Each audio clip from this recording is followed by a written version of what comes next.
Hello, hello, this is Brian once again from Tavarn Games, and I have another update on Dungeon Maker. So over the last week, I've mostly been making quality of life improvements, things just make the game look and feel a little bit better for the Dungeon Master and for the players. Now, one thing that I updated a couple weeks ago, but I think I keep forgetting to mention, is we finally have a settings menu. It's pretty limited right now. You can just change the resolution of the game and toggle full screen. So we can do that, and it's immediate what it does. You can see it gets all blurry when we go to a lower resolution. So let's just put it back to 1080p. The position of the window is a little off now. There we go. Alright, so you can change that up and work in windowed mode if you're going to have the window open and have like your dungeon notes behind it if you're working with a single monitor, and change up the resolution. So there we go. So another thing, if we go into the edit campaigns. So let's first go into the campaign map for this one. So you can see already in the icons, we now have the ability to change the size of icons. So if I grab the snow-capped peaks, if I use the E key, it'll make that icon bigger. If I use the Q key, it'll make it smaller. So let's say we have another big mountain over here, and maybe there's some littler mountains that go off in a line, and these sizes will properly load for all the players. So I think that really does add to the dynamics of this. A friend of mine suggested this, and I really quite like it. Now, it only works on the icons I have in the game. Roads and rivers, because they're on the grid system and locked together, you can see they pan to the grid. You can't size them. If I'm doing Q and E, they don't resize. And similarly, you can't rotate the icons or mountains. They're all meant to be pointed in the same direction. Now, another thing on this screen is I finally have a little show controls button. So you can use that, see what the controls are for people who are new to this, because I haven't made any tutorials or anything.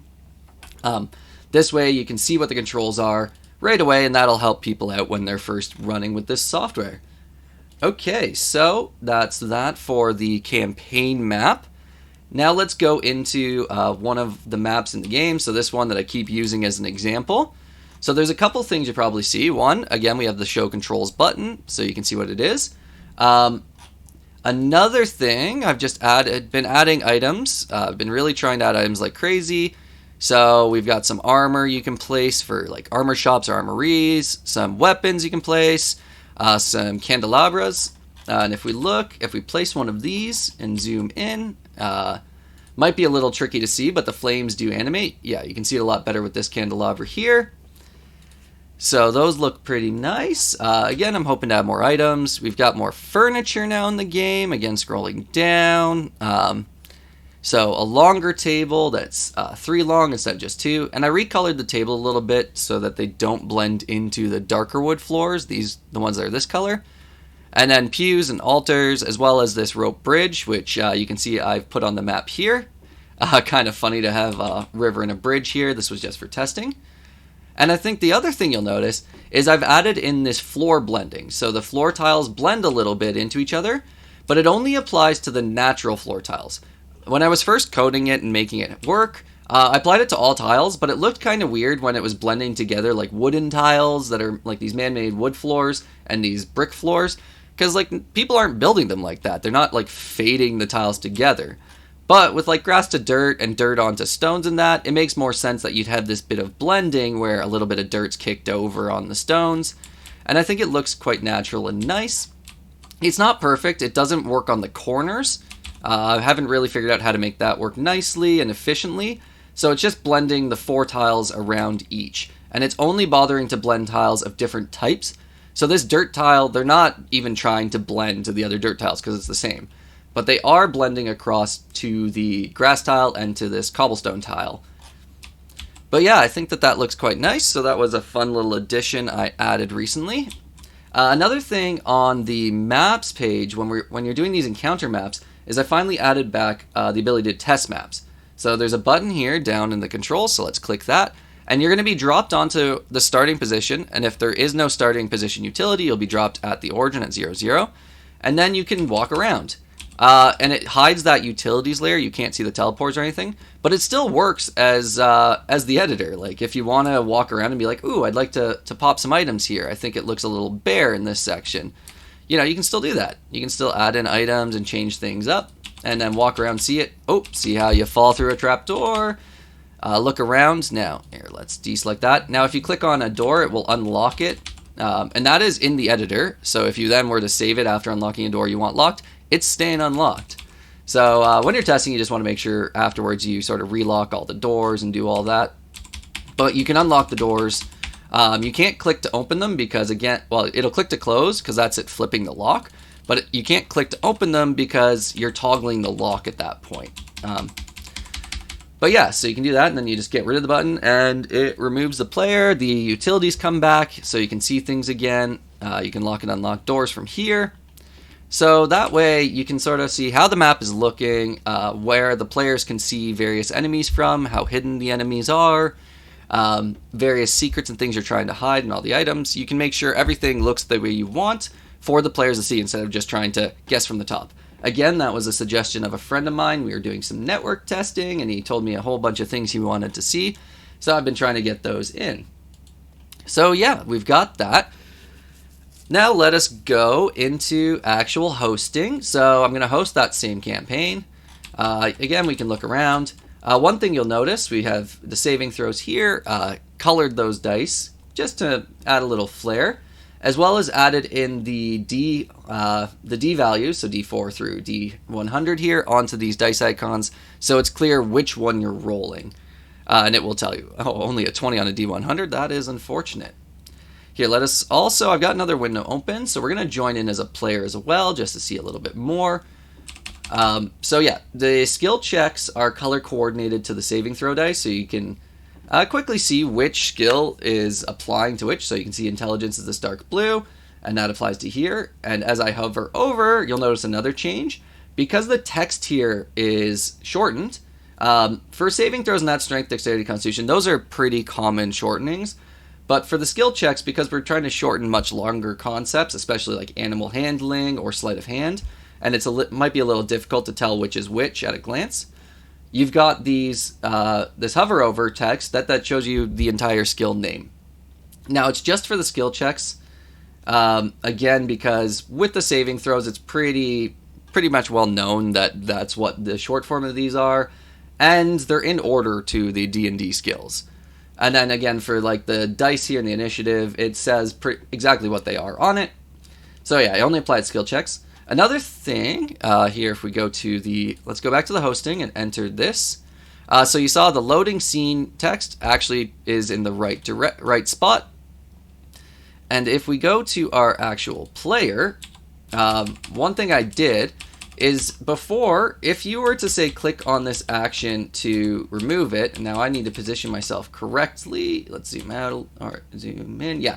So there's an enemy below this. In the past, if I were to click on this while the enemy was below it, it would actually fire the attack on the enemy and then deselect it.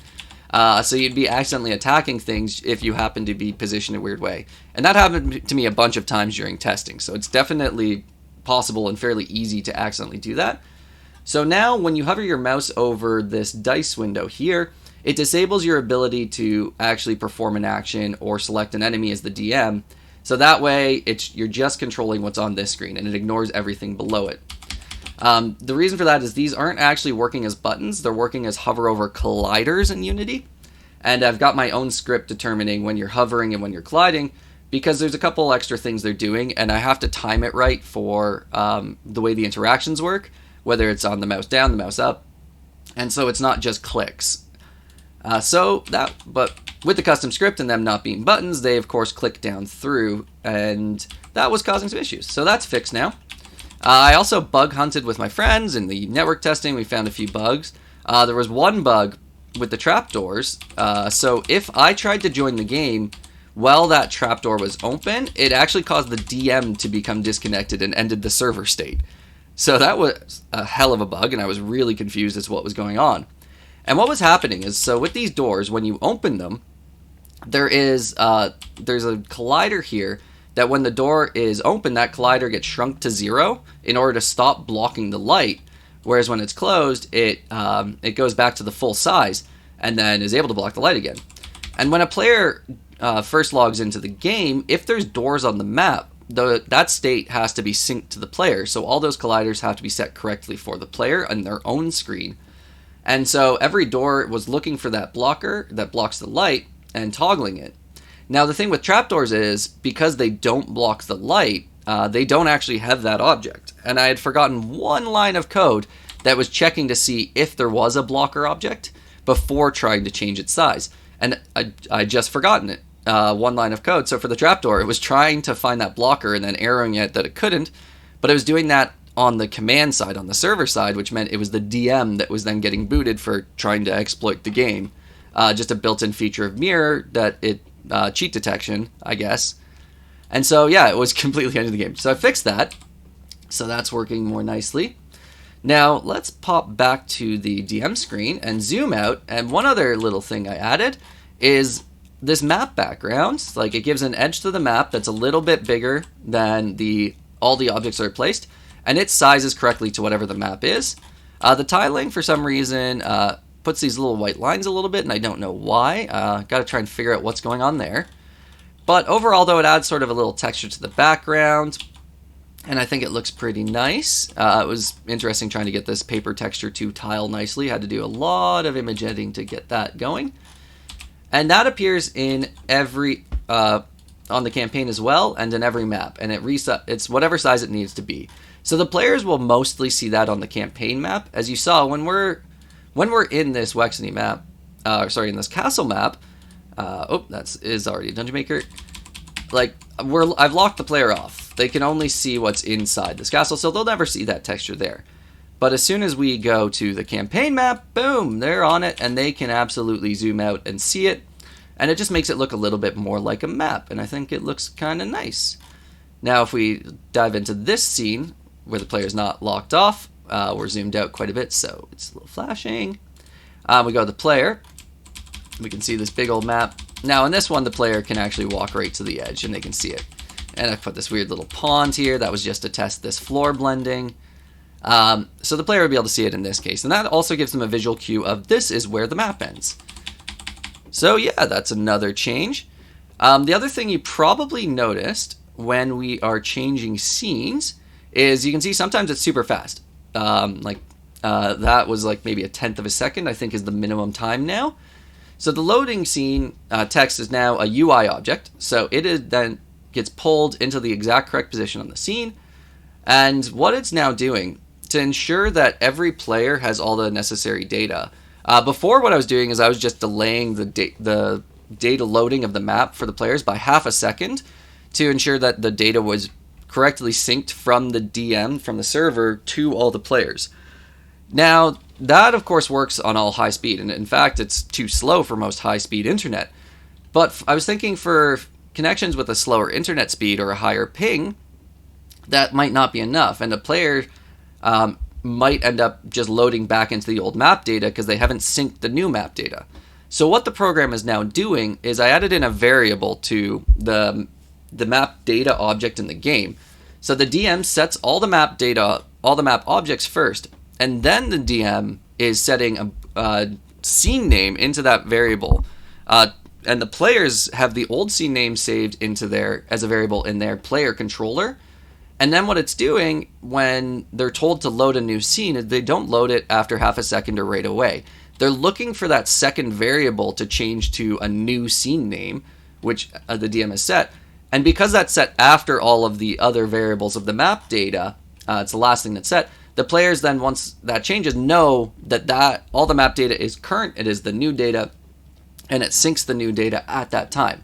So for high-speed internet, it's syncing. The scenes are syncing almost instantly. It's really fast. But for lower-speed internet, it then will wait and make sure the new data is there. So that's just something to make sure everyone can play the game nicely and that it works regardless of the internet speed everyone's working with. And then the last change I'm going to talk about. So for the Dungeon Master, before they can use the AWSD or the arrow keys to move around. But in the map editor, they can use the middle mouse button and now the right mouse button to scroll the camera, well, drag the camera. So I added that into the encounter map as well. So right now I am middle mouse clicking and dragging the camera around. So I think this is sort of nice. It allows the DM in the encounters to use the same controls they were using in the map editor. And that just helps out a little bit. Nice little quality of life thing. So the game is coming along. I'm working right now on getting it onto Steam. It takes a month before Steam will let you get a new application actually for sale on the store. I found that out this week. So I have been starting the process, and then hopefully I can get this game into Steam for review and approval. And if they let me, it should be on the store in January. So hopefully I can bring this to you guys soon. Now that gives me a month to work on the game and add more improvements and more features. And I do plan on making all feature updates completely free. If you purchase a copy of this program, you're going to get all the things I add into it now for forever is my plan. So any new items that I add to the map editor, you will have access to. Any new features I add into the way encounters are run, those will be yours. You'll just have to make sure all your players keep the game updated so everyone's on the same version. Anyway, that's it for this week. Thank you for watching. If you would like to see more of my progress on Dungeon Maker and Little Vale when I get back to it, and any future games I'm working on, please subscribe. If you'd like to support my work, check out my Patreon. There will be a link in the description. Thank you for watching.